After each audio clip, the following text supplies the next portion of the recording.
मध्य प्रदेश में कितने इस ढंग के लीडर हैं जिनके खिलाफ केसेस चल रहे हैं, चाहे भारतीय जनता पार्टी के हो, कांग्रेस को, किसी और पार्टी के हो, जिनकी सदस्यता जा सकती है? देखिए, देखा जाए तो ये जो राजनीति की जो गंगा जो मैली हुई है, वो गंगा चाहे मध्य प्रदेश हो, चाहे बिहार हो और चाहे उत्तर प्रदेश, हर राज्यों में राजनीति के 90% विधायक और सांसद दागी हैं।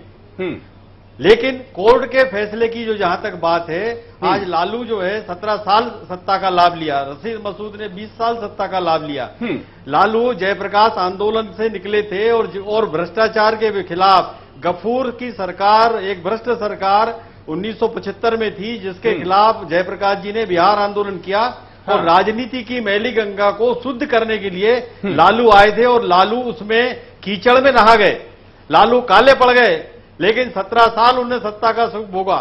जहां तक मध्य प्रदेश में सवाल है, मध्य प्रदेश में जो सत्ता चल रही है आज वर्तमान में, उसमें 50% आज जो दिख रहे हैं जिनके खिलाफ लोकायुक्त है, वो तो भ्रष्ट है ही।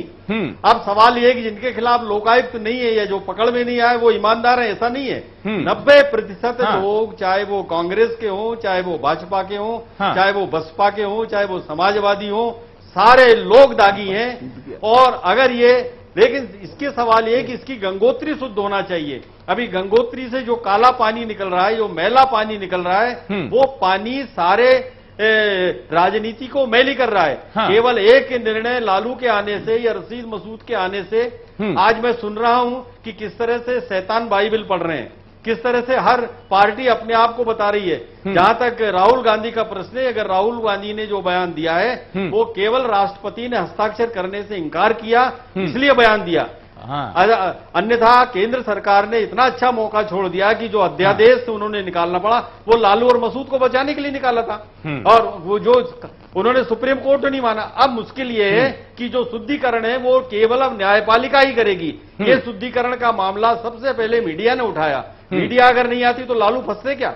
नहीं लेकिन करती तो क्या जीवन जी फंसते क्या? जीवन जी होना ये चाहिए जी, होना ये चाहिए। हाँ जी जीवन जी, मेरा एक सवाल और है। आपकी बात माफ कीजिएगा, थोड़ा सा उसी को मैं आगे एक जोड़ रहा हूं कड़ी को। अगर आप कहते हैं कि न्यायपालिका ही शुद्धिकरण करेगी तो न्यायपालिका की अपनी प्रक्रिया है, तो फिर इतना श्रेय लेने की और शुद्धिकरण के नाम पर उत्साहित होकर प्रतिक्रिया देने की बीजेपी या कांग्रेस को इतना ज्यादा नायक बनने की कोशिश क्यों कर रहे हैं?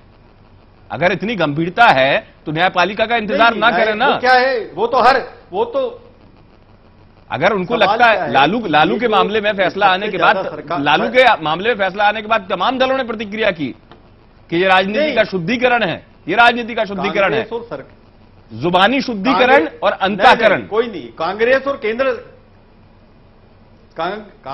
और केंद्र सरकार तो लालू को बचाना चाहती थी।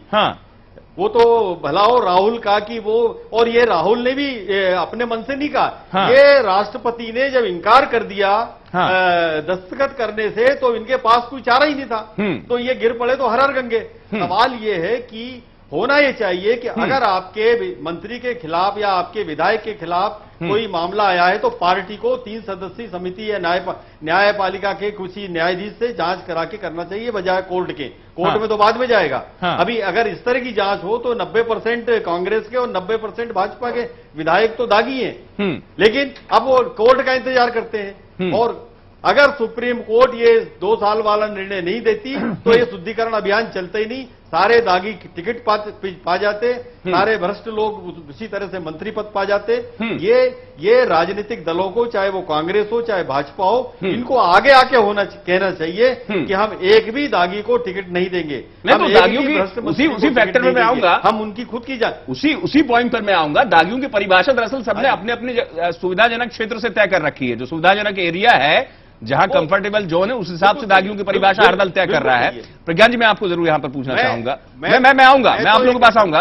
मेरे साथ खबर भारती संपादक प्रज्ञान भट्टाचार्य जी, में जरा दृष्टिकोण ले लूं कि प्रज्ञान जी, लगता नहीं आपको कि वाकई में जिस सवाल को मैं उठा रहा हूं, कंफर्टेबल जोन दागियों का लालू के जेल के जाने के बाद दरअसल स्थिति ये हुई कि बयानवीर के तौर पर तमाम दल के लोग निकले, लेकिन कंफर्टेबल जोन या कहते हैं अपने लिए राहत जोन और दागियों की परिभाषा तय करके लोग आगे बढ़ना चाहते हैं।